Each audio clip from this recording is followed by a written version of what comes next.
Here's my first video of Totally Accurate Battle Simulator, and today I'm going to be listing down top 20 strongest fighters in Totally Accurate Battle Simulator, in my opinion. So this is going to be a top 20, and it's going to be all my opinion, so let's get started on with the list. Now, coming in at number 20, we have the Cannon. Now, Cannon is pretty good. It can shoot cannonballs at their enemies, and they're always really pretty effective. But the annoying thing about the cannon is, even if the cannon gets to 0 health, the cannon guy just goes down too, since he really doesn't have any reason to do anything other than shoot the cannon. But otherwise, the cannonball is pretty effective against enemies. At our number 19, we have the Dragon. Now, it's not a real dragon, which is kind of disappointing, but Dragon doesn't disappoint really at all, because Dragon is really good. The Dragon is these 4 people holding a dragon, except the dragon breathes real fire onto the enemies and just torches them. The only major downside to having the dragon is that he gets killed really easily, and once he does, these guys are pretty much helpless. Also, they're kind of clumsy when they carry this guy around, but that's fine. At number 18, and our cheapest one on the list, we have a Chieftain. Now, Chieftains are pretty good. They have 2 axes and protection. Now, for how little they cost and how weak they look, Chieftains get the job done surprisingly well. So that's what puts him at his number 18 spot. Now for number 17, we have a Deathbringer. Deathbringers just really bring death. It's crazy. I mean, like, just look at that thing. Look at him. He's insane, and he does really good in battle. He's got all this crazy magic that's really deadly against enemies, and he's just great. Now for number 16, we have the Reaper, and before I say anything about him, just look at this. Look at this. The Reaper has these like huge wing things that like stick out of him, and they're just like reaping things, and they like just impale any of the enemies they see and just carry them along, and it's brutal. And he has some great magic with him in his scythe, and he's just really good. At the number 15 spot, we're going to have a Captain. Now, a Captain is really surprisingly good. His gun really works really well, and his saber also gets the job done pretty good. Captain is quite good. Now for number 14, number 14 kind of disappoints me because he's supposed to be better than he really is, but he's still one of the best fighters in the game, Zeus. Now, Zeus is pretty good against 2 enemies. He can, like, throw these lightning bolts, and they just, like, impale all the enemies, and that's great. It's really overpowered. Except, he just can't seem to do against one guy. Against one guy, he's just like, oh, I don't know, like, and for being the best guy in the Ancients area and costing 2,000 coins, I kind of expected him to be a little bit better, but that's just my picky choices, because he's still really good. It's just I expected him to be better. He's a really good fighter, don't get me wrong. That's why he's at my number 14 spot. Now for number 13, we will have Jouster. Jouster is legitimately just a jouster. It's a huge horse who is pretty powerful, and this guy who's the jouster, and they're really powerful. They can really like run well, and they're just really good against enemies while they're running. They're like a better version of the wheelbarrow. Except less crazy, yeah. They are definitely less crazy. At our number 12 spot, we have the Catapult. Catapult is like the cannon I mentioned, except Catapult flings rocks into the air and just lays them down on their enemies. Actually, you should know that if you just know what a catapult is, which you should. So yeah, it's pretty much just a catapult. Again, same thing with the cannon. If the catapult gets destroyed, he's pretty much just dead, which is kind of disappointing, but there's the catapult guy. That's how he goes. At our number 11, we have another projectile shooter known as Ballista. I had no idea how powerful these things were when I first encountered them. I thought getting like a few catapults, maybe a chieftain, and a couple of bards would do the job, but no.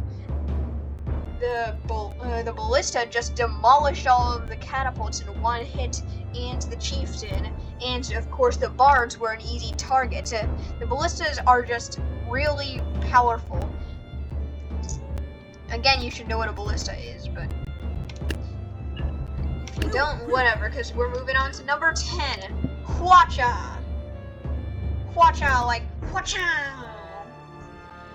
Literally, this guy like sends raining arrows down onto the enemies, and it's just amazing. It's always really effective. It can defeat pretty much any enemy with just one round, and he's really powerful. Number 9 is probably gonna be our stupidest entry on the list, Longship. Now, did you know that Longship used to be said that to be the strongest in the Vikings and not Jarl? Well, Longship is dumb, but surprisingly good. The way these guys attack is really interesting. They walk over, and once they get near an enemy, they throw the boat on top of them. And a lot of times, if they're small enough, like Zeus or Chieftain, the person who like just gets crushed and dies, and that is surprisingly effective. But that kills the longboat immediately. But even though it kills the longboats, there are still all these guys. These guys can like do really well against enemies. Against your regular enemy, they can just pretty much hit them one shot dead. And that is really powerful. So that's why I have them at number 9. Coming in at number 8, we have Minotaur. Man, Minotaurs, they were like another annoying thing when I had to deal with them for the first time. They basically pretty much just run into any enemy that they see, and they do it really effectively. Like, it's really effective against enemies. At number 7, we have Mammoth. Now, first off, just look at the size of this dude. It's a mammoth. And him being a mammoth, he tends to crush anybody who's too small, even if it's one of his own teammates. But that doesn't matter, because he's really powerful against small enemies, like regular-sized enemies. The bigger enemies, he can't really crush easily, but he can still attack them, and he does a pretty good darn job of attacking them as well. At our number 6, we have Void Monarch. It's like the Deathbringer, but brings even more death and more magic, and is overall just a lot better than the Deathbringer is. The Deathbringer is still great, but Void Monarch is just amazing.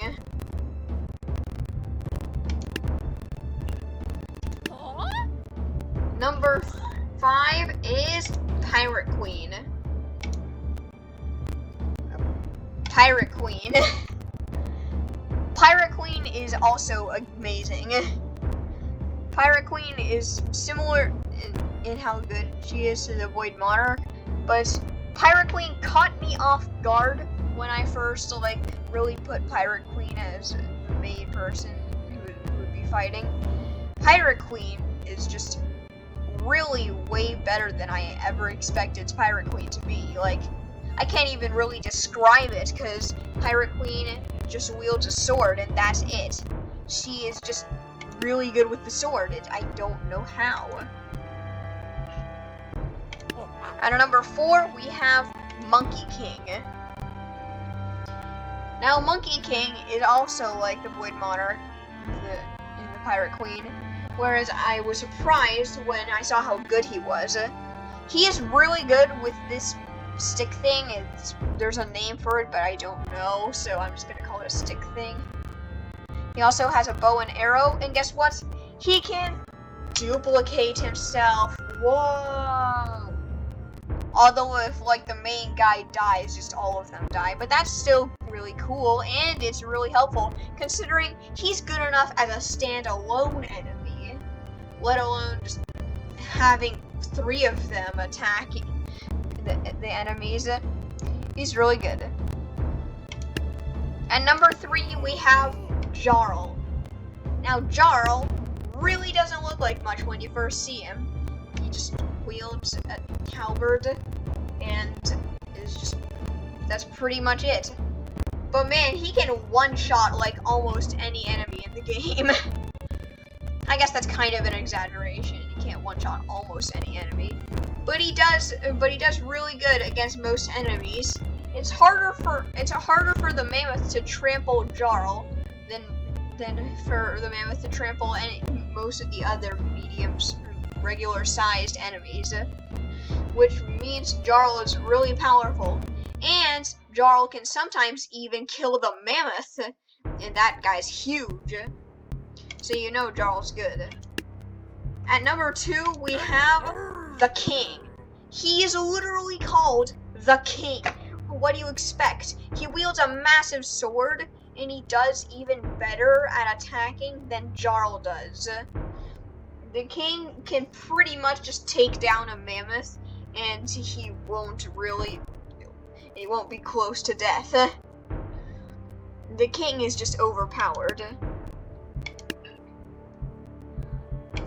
And coming in at number 1, we have Vinci Tank. Now you can see inside the Vinci Tank. Can you?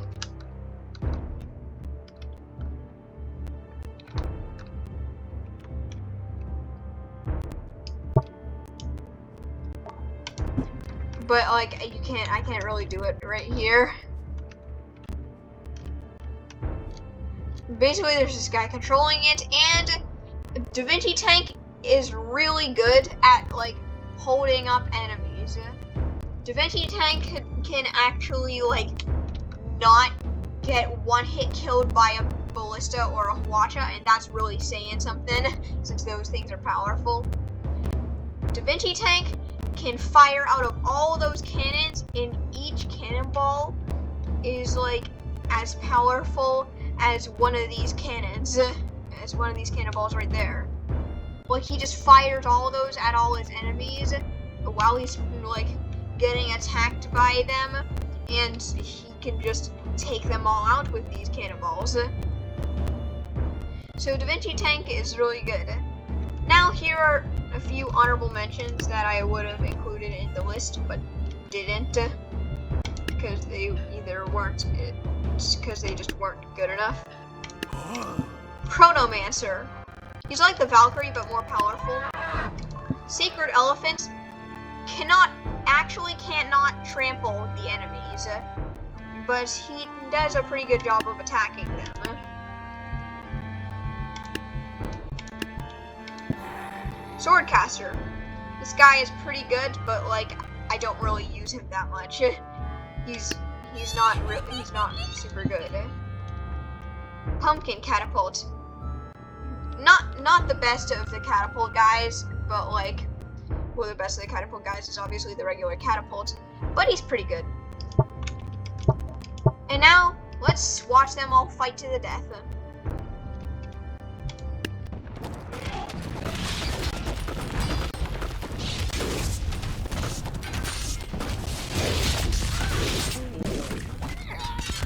That's what Monarch magic you're seeing. Notice how the Vinci Tank is still pulling up all this. No, never mind. He got destroyed. Red team won. Let's see what the survivors were. King survived. Void Monarch survived. Oh yeah, did I mention that Void Monarch can transform? Minotaur survived. Monkey King survived.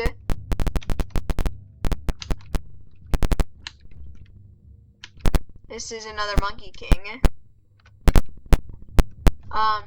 Chieftain survived. Oh wow, I did not expect that. And Reaper survived. I really did not expect the Chieftain to survive, because, like,